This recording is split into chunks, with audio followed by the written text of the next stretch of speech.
അന്നായിരുന്നു Alappuzha bypass തുറന്നത്. കാറിന് പുറകിൽ ലോഡ് ചെയ്ത കാർബൺ ഫ്രെയിം സൈക്കിളുമായാണ് യാത്ര. ബൈപ്പാസ് ടൂറിസത്തിന്റെ ഭീകര തിരക്കായിരുന്നു അന്ന്.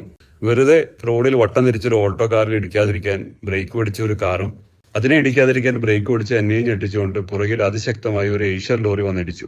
ഇടിയുടെ ശക്തി കൊണ്ട് ബ്രേക്ക് പിടിച്ചു നിന്ന എന്റെ കാർ മുന്നിലെ കാറിൽ പോയിടിച്ചു. മുന്നിലെ സെഡാൻ കാർ ഡിക്കി ഉള്ളിലേക്ക് പോയി ഒരു ഹാച്ച് ബാക്കായി മാറി. ചുറ്റും കൂടിയ ആളുകൾ ഫോട്ടോയും വീഡിയോയും എടുത്ത് ചിരിച്ച് സന്തോഷമായി നിന്നു. പോലീസ് വന്നു. ഞങ്ങളെല്ലാവരും കൂടി പോലീസ് സ്റ്റേഷനിലേക്ക് പോയി.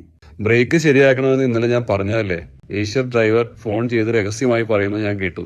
മുന്നിലെ കാരൻ എന്റെ വണ്ടി ഇടിച്ചത് കാരണം അയാൾ എന്നോടാണ് പൈസ ചോദിക്കുന്നത്. അയാൾ 70,000 രൂപയ്ക്ക് വണ്ടി പണിത് വർക്ക്ഷോപ്പിൽ നിന്ന് വരുന്ന വഴിയാണത്രേ. എന്നെ സഹായിക്കാൻ ഒരു വക്കീലെത്തി. ഒരു കൂട്ടുകാരന്റെ ബന്ധുവാണ്. അദ്ദേഹം എന്നോട് കാറുകാർക്ക് ഒരു 10,000 രൂപ എടുത്ത് പറഞ്ഞു വിടും, നമുക്ക് ഏഷ്യറിന്റെ മുതലാളിയോട് മേടിക്കാം.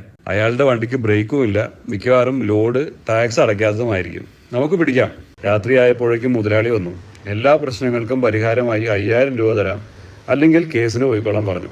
നിങ്ങൾ തമ്മിൽ ഒരു തീരുമാനം എടുക്കാൻ പറഞ്ഞ് പോലീസുകാർ കൈയൊഴുകി. കേസെടുക്കണമെങ്കിൽ വണ്ടി ഇവിടെ ഇട്ടിട്ട് പോകേണ്ടി വരും. എന്റെ ചെറിയ മക്കളെയും ഭാര്യയെയും നോക്കി പ്രായമായ ഒരു പോലീസുകാരൻ ഒരു ഉപദേശം പോലെ പറഞ്ഞു. ചായ കുടിക്കാൻ പോയ നമ്മുടെ വക്കീലിനെയും കാണുന്നില്ല. എനിക്ക് മൊത്തത്തിൽ കാര്യങ്ങളുടെ ഒരു കിടപ്പ് പിടികിട്ടി. മുതലാളിയെയും പോലീസുകാരനെയും ഒന്ന് തൊഴുത് കുടുംബത്തെയും കൂട്ടി ഇടി കിട്ടിയ ചില്ലുപോയ ആ കാറും എടുത്ത് പതിയെ അവിടെ നിന്നിറങ്ങി.